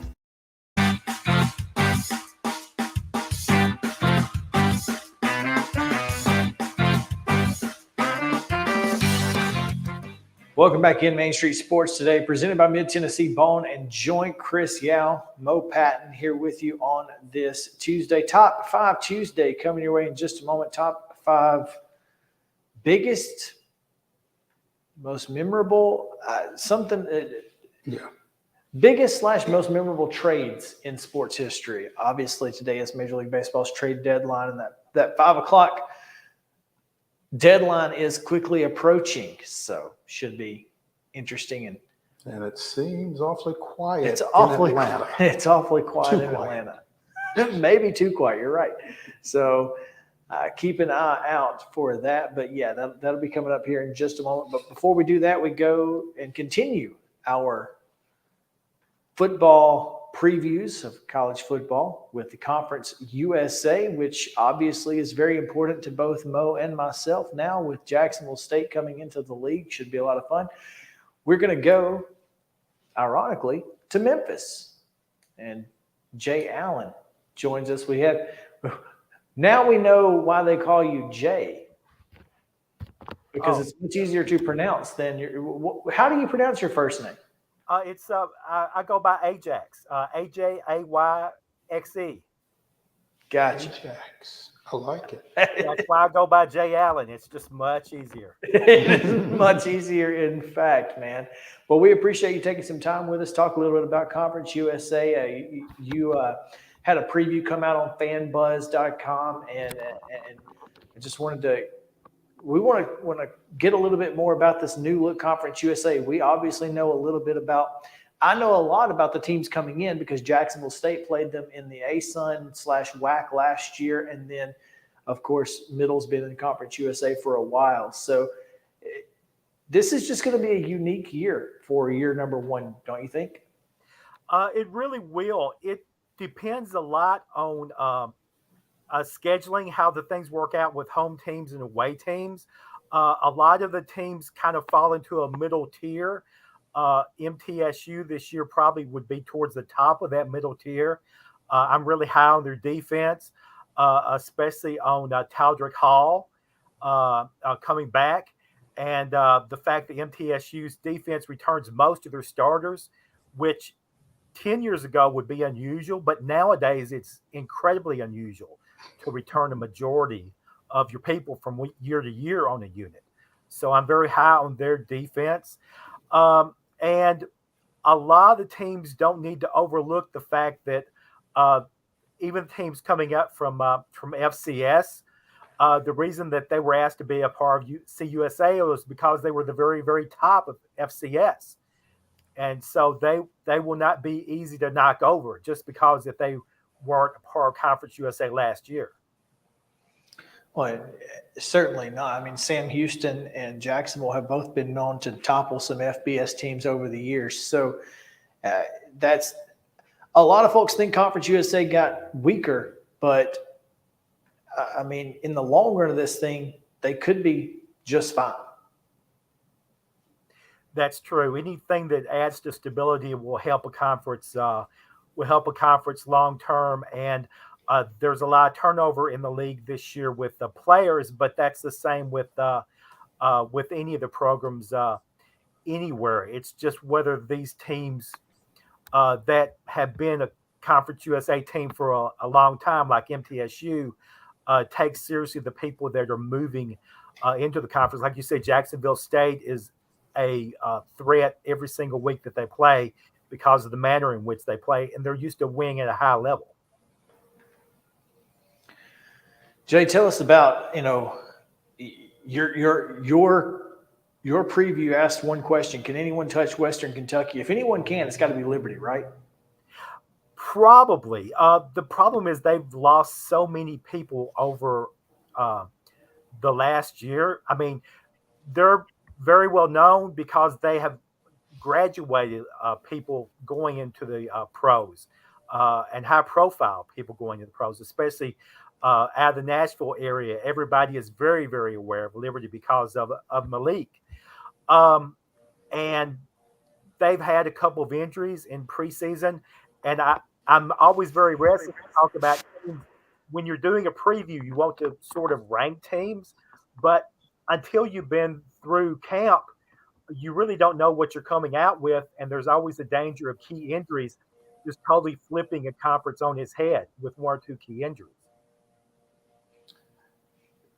Western picked as the overwhelming favorite in this new Conference USA, getting 18 of 22 first place votes. Liberty received 4 and is ranked number 2 in the preseason, followed by MTSU. And so clearly there will be a lot of eyes on that Tuesday night game when Liberty goes into Bowling Green on October 24th. Yeah, the Tuesday and Thursday games are always very high profile, and Liberty's got the offensive weapons. MTSU's got a lot of the defensive weapons. Plus Hankins is always a threat on offense. Western Kentucky, the main thing is they're so stacked with the outside game. They've got 2 wide receivers that are highly regarded, and their quarterback is coming in first team CUSA preseason at least. Chris likes the Western quarterback, starting with Zappi and now with Austin Reed. So they are, with Hilton. Is Hilton still the coach there, Tyson? Yes. Yeah. So they like to throw it around, and they've been really good at it. Yeah.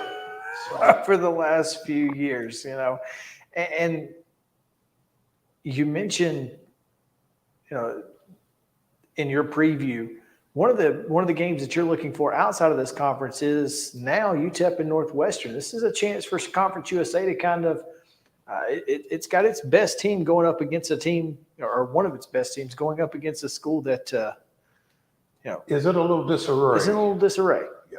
Yeah, that's why I talked about in the article, is the fact that I called it my likely upset of the year for CUSA playing a what they call the Power 5 conference.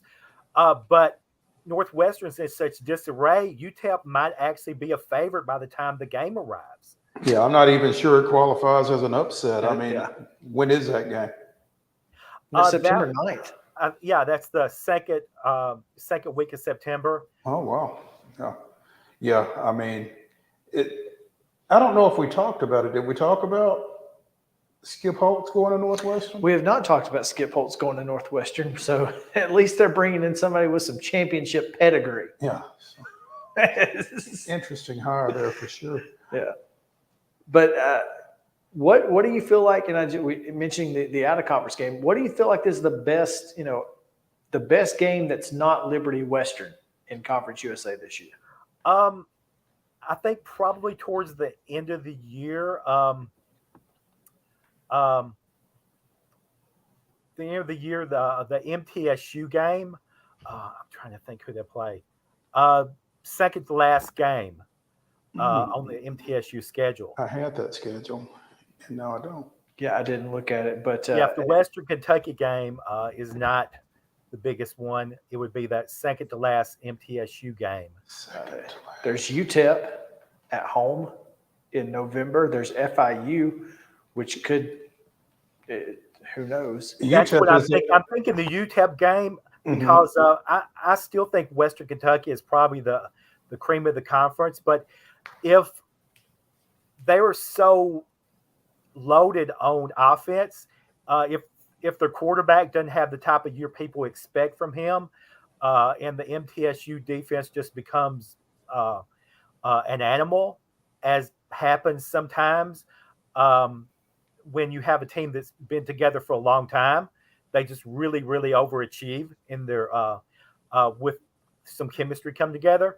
That UTEP game could be a really big game on senior day. So would be big. And outside of that, some of the guys that I'm looking forward to, Diego Pavia from New Mexico State. This is a guy who is kind of under the radar, but has also got a little buzz about him in preseason. Yeah, a lot of the people really liked him in preseason. I believe he was on some of the preseason, he was even third or fourth string as far as quarterbacks. But I've seen him talked about highly. And this seems to be a quarterback-heavy league. I mean, you've got – look, Nick Vattiato, like we said, 2 years ago, bowl MVP. Mm-hmm. Austin Reed at Western Kentucky. Diego Pavia, who is getting some buzz, not just in the CUSA circles. Gavin Hardison from UTEP is a name to watch. But Jacksonville State, Zion Webb, 7th-year quarterback. He's got a little experience, eh? That is true. And plus with what, like we talked about, Jacksonville State, they're used to winning. And with the leader and with the quarterback, that becomes very important to Psyche. So, yeah, I mean, Rich Rodriguez is going to find a way to make his quarterbacks successful typically. So all right, so Conference USA is a Friday night championship game. Matter of fact, it'll be on December 1st, so I guess we'll be in Chattanooga. We will not be wherever the Conference USA championship game will be. A lot of folks think it's going to be in Bowling Green. If you had to give me a team outside of Western and Liberty that you think could win this thing, maybe a dark horse, who's the dark horse? I listed my dark horse as MTSU. I think the defense is really strong. The offense has got a chance. The problem with all the teams is the fact that each of them has like one really good unit, but it's just the fact of putting both of it together. And Western Kentucky has a really good opportunity because they've got 4 of the top tier teams at home this year, which is always really important, especially for a team with a tradition like the Hilltoppers do of nice home crowds. But I'd say MTSU, if I had to go a little bit deeper, maybe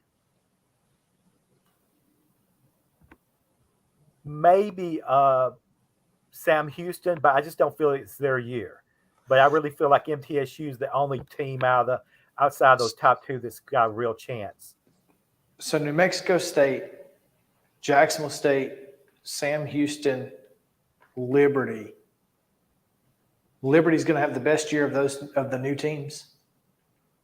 Liberty, yes. Jamie Chadwell just makes them an instant, not instant contender because they've been a contender. But he certainly gives them. He keeps them rolling. He gives them some credibility after losing Hugh Freeze. Yeah. So that's true. That's a tough guy to replace. Mm-hmm. Hugh Freeze, but they did it. Right. Not a lot of money. There you go. Like Falwell money. That's all I'm saying. Hey, Jay Allen, who is a contributor for fanbuzz.com, is joining us here on Main Street Sports today.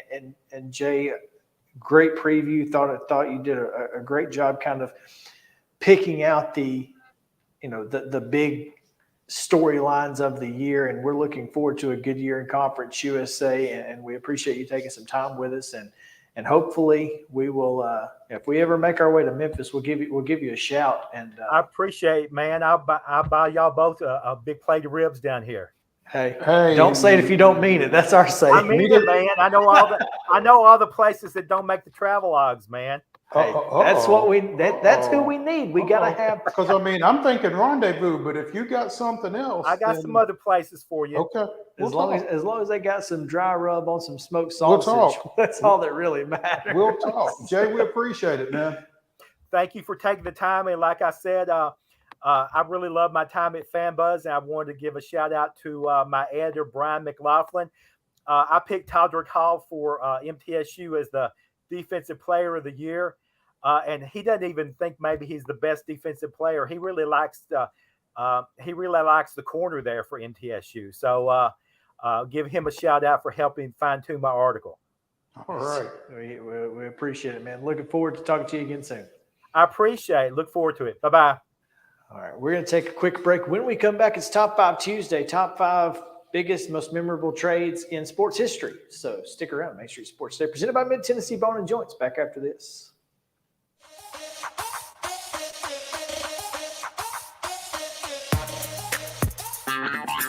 This is Chris Yao with Main Street Sports Today. Every show, Mo Patton and I welcome friends from all across the sports landscape, from high school coaches and reporters to national, college, and pro sports personalities. You never know who might stop by for a chat.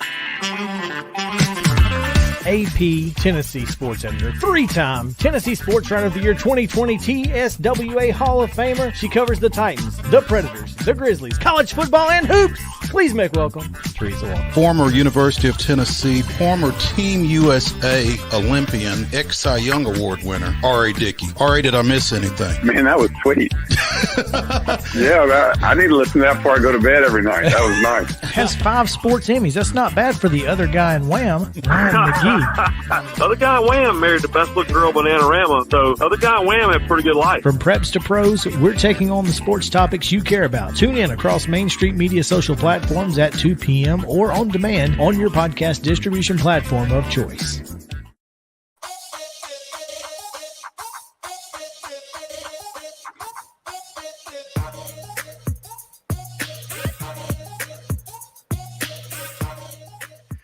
Welcome back in Main Street Sports Today, presented by Mid-Tennessee Bone and Joint. Chris Yao and Mo Patton here on this Top 5 Tuesday. Top 5 is brought to you by our friends at Mid-South 5 Fitness, Dallas Steel, and the fine folks there, keeping you in shape or getting you there if you're not. Make sure to go see them at Steel Athletes, STEEL Athletes on Instagram, and steelathletes.com. So, most memorable trades in sports history. Let's, I don't have a pen. I guess I'll just write these down and we'll go from there. Justin, what's up, man? How you feeling? Feeling good about this one or no? Yeah, man. Hey, how's it going? I am feeling pretty good. I did. Good to see you. Hey, you too. You too, man. Hello. Well, if you're feeling good about it, go. Kick us off. All right. Doing my research, I learned a lot. So let me find. Okay, my number one's got to be Wayne Gretzky to the Kings. Ooh, wow. Okay. Coming out fired. That's a good one. I mean, the number ones, it's going to be, there will be some number 3s that could have been number 1s in this one. Yeah, this is a fun one. I like this one. So, go ahead. We talked about it last week during This Week in Braves history. Fred McGriff to Atlanta for 3 guys you never heard of. Yeah. That's a good one. Yeah. I'm going to go with one that caused a team not to win a World Series for nearly 100 years. Babe Ruth. The Yankees trading Babe. Curse of the Bambino. Babe from the Red Sox. Yeah. So. Justin number 2. Ricky Williams. Oh, dang it. Dang it. I was hoping to get really good. I was hoping to get good value out of that one. That's a good one. That is a good one. Yeah. The Saints traded their entire draft. Their whole thing. Everybody. That's wild. Everybody. Okay. Well, here's another one very similar. Cowboys trading Herschel Walker to the Vikings for 4 players and 8 picks. Yeah, that was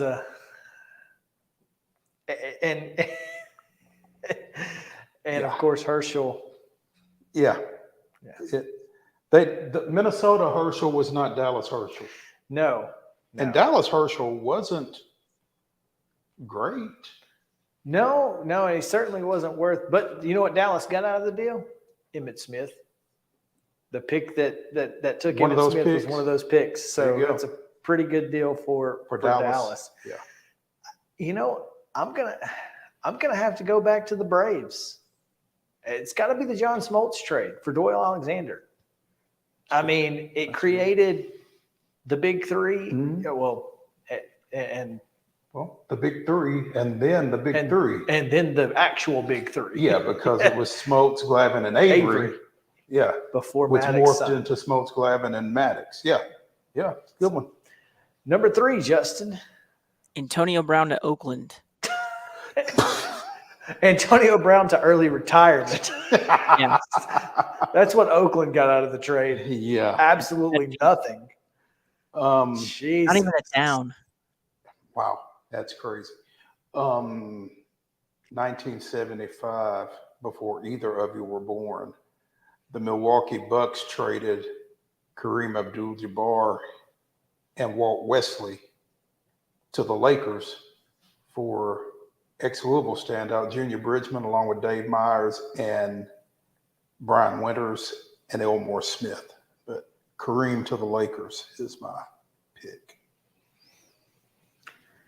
I'm gonna go with a trade that probably they didn't want to have happen, but they had to do it if they wanted to get anything out of it, and that is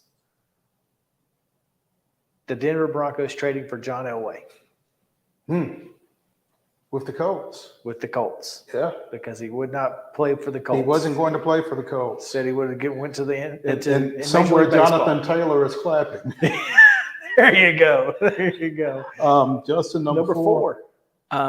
This is not a very good take now at all, but Brett Favre used to be one of my favorite players. So I'm going to go Green Bay, trading him to the Jets. To the Jets, yeah. I was thinking the Atlanta trade. But yeah. Sure, I guess that works too. Yeah, that's a good one too. Yeah. That one happened in his lifetime. The first one didn't. Maybe. Yeah. Makes. I actually saw him when they played the Titans. The Jets played the Titans when he came to, at that time, LP Field. So this isn't necessarily a trade as much as it was a purchase, but the Philadelphia 76ers in 76 gave the New Jersey Nets $3 million in exchange for the good doctor, Julius Erving. The good doctor.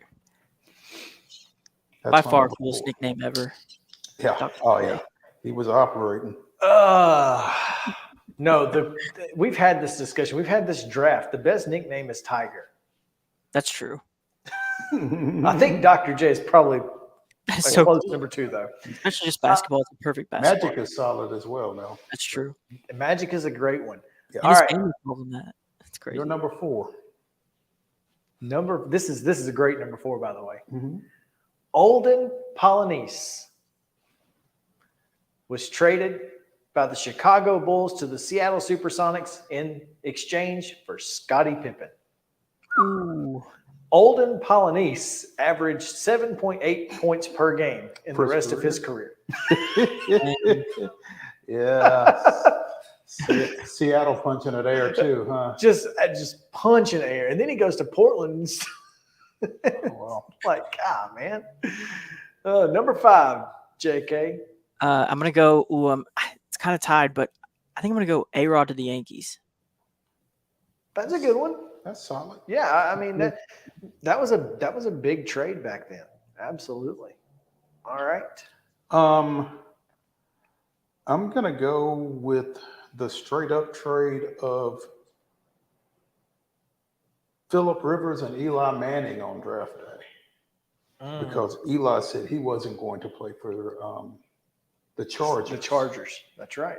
Understandably so, because AJ Smith was an idiot.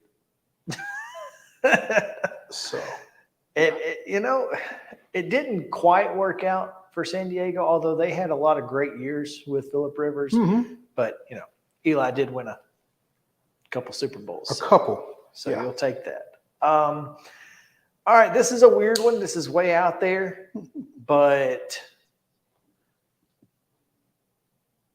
in 1910, Connie Mack, one of the greatest managers in the history of time, said that this player just couldn't quite cut it in the big city of Philadelphia. So they sent him to Chicago, and that was Shoeless Joe Jackson. Oh. He, quote, lacked the disposition to play in a big city like Philly. So he traded Joe for another player and $6,000. Of course, Joe became one of the greats. Joe. Yeah. So, yeah, that's tough. That's tough if you're Connie Mack. He's one of the greatest. Make it in the big city of Philadelphia. Couldn't quite cut it at Philly, so we're gonna send you away. But yep, heck of a show. got a lot of information in this one. We did. So looking forward to more tomorrow. Heather Williams, and I don't know which conference we're doing tomorrow, but we'll know by 2:00. We'll know by 2:00 tomorrow. So it looks like it's going to be the ACC. So come back with us on Main Street Sports Today, presented by Mid Tennessee Bone and Joint. See you then.